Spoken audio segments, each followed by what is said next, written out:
ये कार्यक्रम सत्य घटनाओं से प्रेरित है। जिनके साथ ये घटनाएं घटी उसकी वास्तविकता उन्हीं तक सीमित है।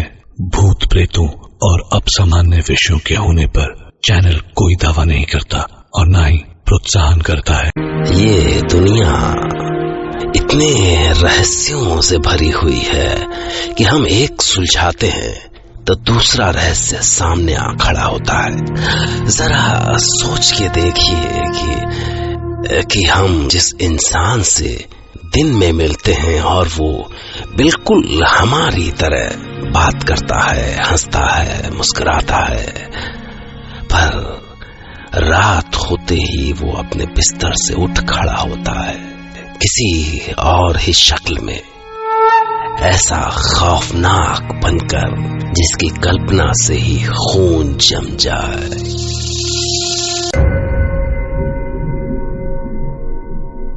ये कहानी पुलिस ऑफिसर जयराज नारायणन की है और वो ये कहानी खुद सुनाएंगे। जयराज नारायणन जिनका अपनी ड्यूटी के दौरान ही एक ऐसे खौफ से सामना हुआ जिसके बाद चैन की नींद सो पाना उनका कभी न पूरा होने वाला ख्वाब बनकर रह गया। पर हाँ, उन्हें इस बात का सुकून जरूर है कि वो खौफ अब उनकी जिंदगी से जा चुका है। शायद ये केस काफी पुराना है। जब मैं राजस्थान ट्रांसफर हुआ था, छोटा शहर था, इसके लिए क्राइम भी बहुत बड़े और ऑर्गेनाइज्ड नहीं होते थे, सो आराम की ड्यूटी थी। पर एक दिन हमें इन्फॉर्मेशन मिली कि डिस्ट्रिक्ट हॉस्पिटल के मार्ग में रखी एक डेड बॉडी से 8 गायब हो गया। तो मैं अपने कांस्टेबल को लेकर सीधा मार्ग पहुंचा। मैं वहां पहुंचा तो मेरा इंतजार हो रहा था। व्हाट? इससे पहले भी हो चुका है ऐसा? हाँ, पिछले 4 दिनों से डेड बॉडी से 8 गायब हो रहे हैं और आप कंप्लेंट अभी कर रहे हैं?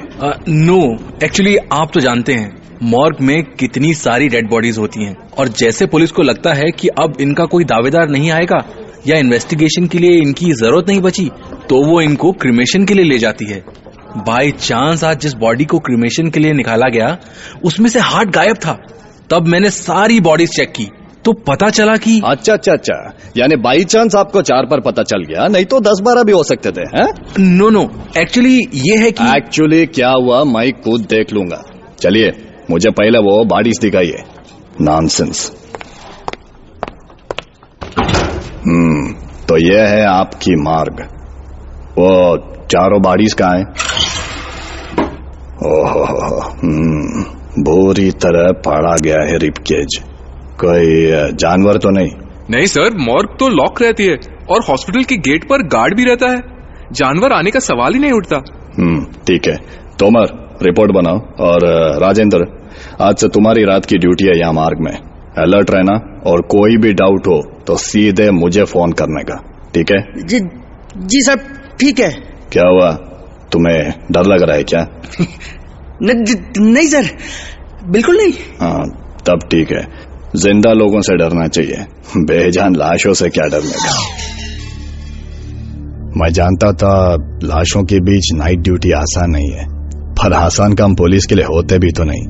मैं राजेंद्र को ड्यूटी पर लगा के वापस लौट गया और उसका नतीजा भी देखने को मिला।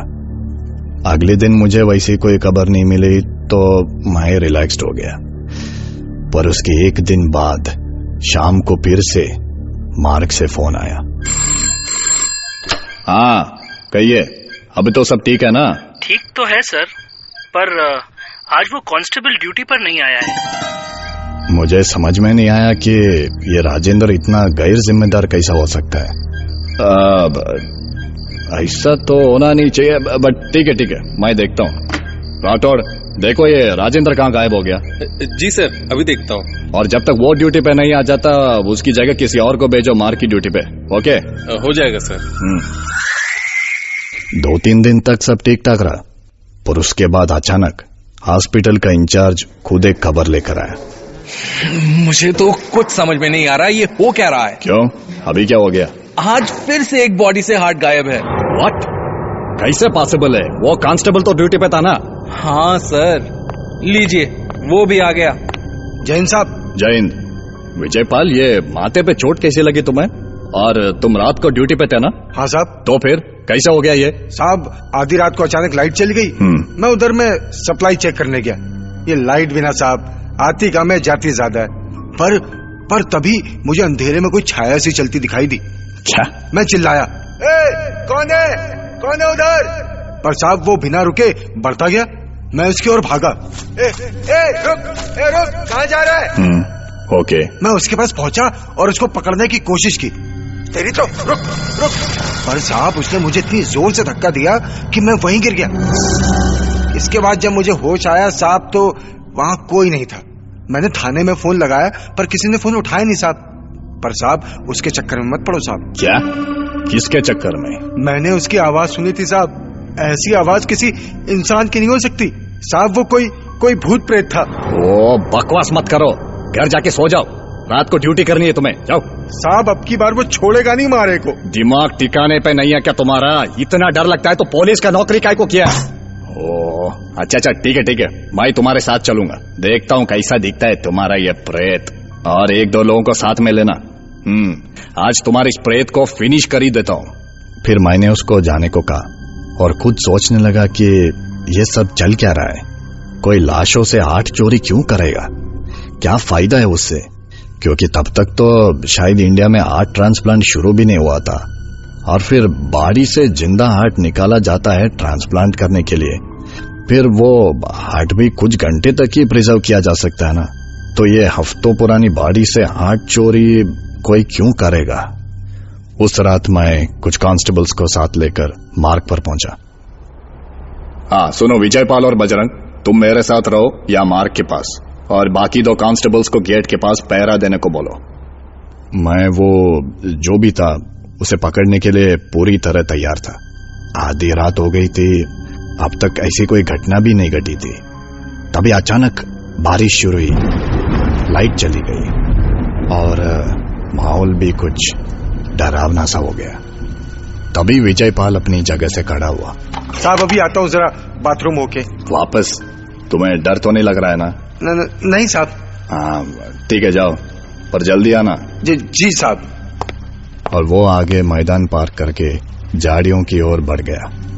मुझे बजरंग और दूसरा कांस्टेबल मैदान के दूसरी ओर गेट पर पहरा देते हुए दिख रहे थे। तभी अचानक झाड़ियों से आवाज आई,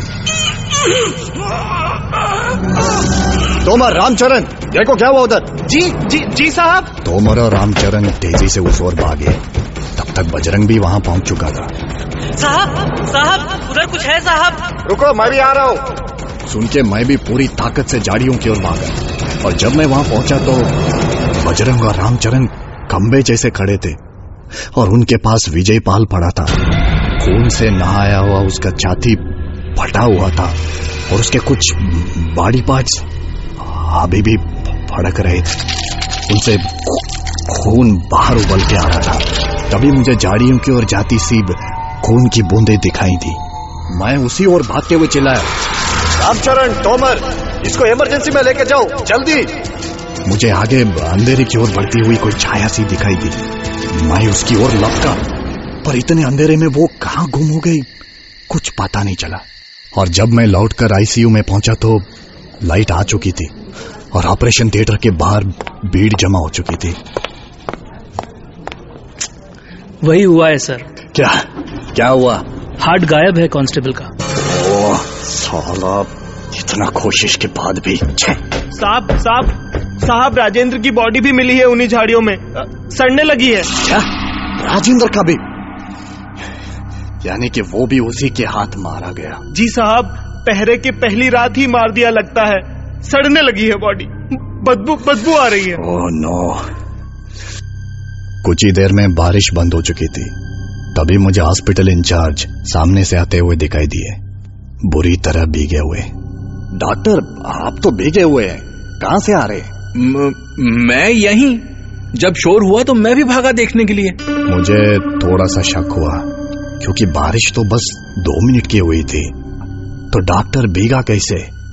बाहर तो बहुत सा हॉस्पिटल स्टाफ आया था, पर उनमें से तो और कोई भीगा नहीं था। भीगना सिर्फ मुझे और मेरे कांस्टेबल्स को चाहिए था, क्योंकि जब तक लोग बाहर आए तब तक तो बारिश बंद हो चुकी थी। मैंने बजरंगी से टार्च ली और फिर से झाड़ियों में गया और वहां कीचड़ में बने उस छाया के पैरों के निशान देख के सब साफ हो गया, क्योंकि सारे लोगों में सिर्फ हॉस्पिटल इंचार्ज ही था जो एक पैर कुछ दबा के चलता था। पर मेरा ये शक गलत भी हो सकता था। सुबह तक बात फैल चुकी थी और शहर से सीएमओ भी आ गए। मुझे लगा कि अब बस मेरी मदद सीएमओ ही कर सकता है, पर वो तो आते ही भड़क गया। ऑफिसर, ये हो क्या रहा है? 2 मर्डर्स हो चुके हैं और आप लोग अभी तक ये पता नहीं कर पाए कि ये कौन कर रहा? सर, शायद मुझे पता चल गया है, बस आपकी एक हेल्प चाहिए। कुछ दिन के लिए ये हॉस्पिटल बिल्कुल क्लोज कर दीजिए प्लीज। व्हाट? आपको मालूम है आप बोल क्या रहे? कुछ पता है आपको?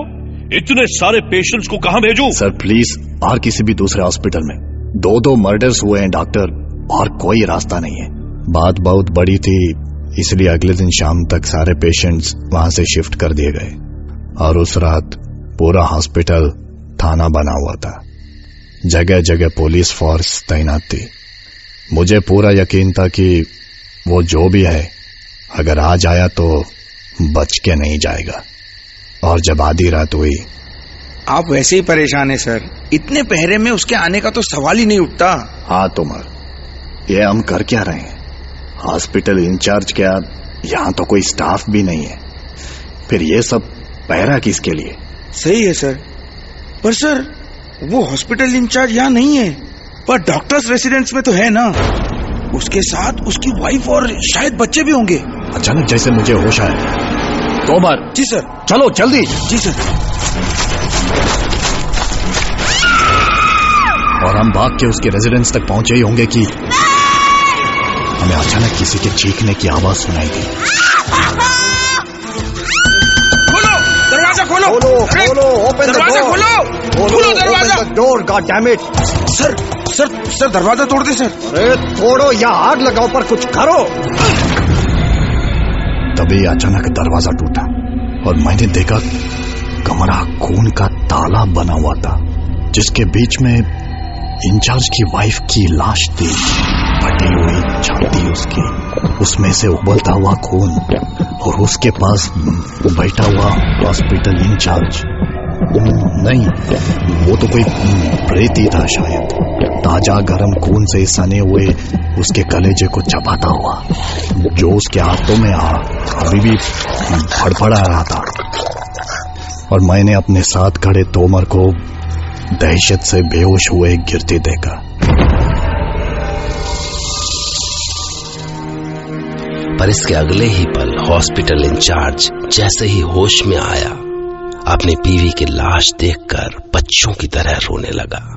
डॉक्टर्स ने इसे अपनी भाषा में मल्टीपल पर्सनैलिटी डिसऑर्डर का नाम दिया, पर पुलिस ऑफिसर जयराज ने बताया कि जब वो वहां से ट्रांसफर हो चुके थे, उन्हें पता चला कि उस हॉस्पिटल में कुछ ही महीने बाद एक बार फिर से वैसा ही कुछ हुआ, पर इस बार कातिल हॉस्पिटल इंचार्ज नहीं, हॉस्पिटल का स्वीपर था। इसका मतलब क्या है? क्या वो प्रेत इंसानी कलेजा खाने की चाहत पूरी करने के लिए हर बार एक नया शरीर ढूंढता है? पहले हॉस्पिटल इंचार्ज, फिर स्वीपर, और इसके बाद शायद कोई और। जवाब ढूंढिए। आखिरी बात, अगली बार जब आप किसी डॉक्टर के पास चेकअप के लिए जाएं, तो ध्यान रखिएगा कि कहीं वो डॉक्टर स्टेथोस्कोप लेकर बहुत ज्यादा देर तक तो आपकी धड़कनें नहीं सुन रहा। Okay, take care.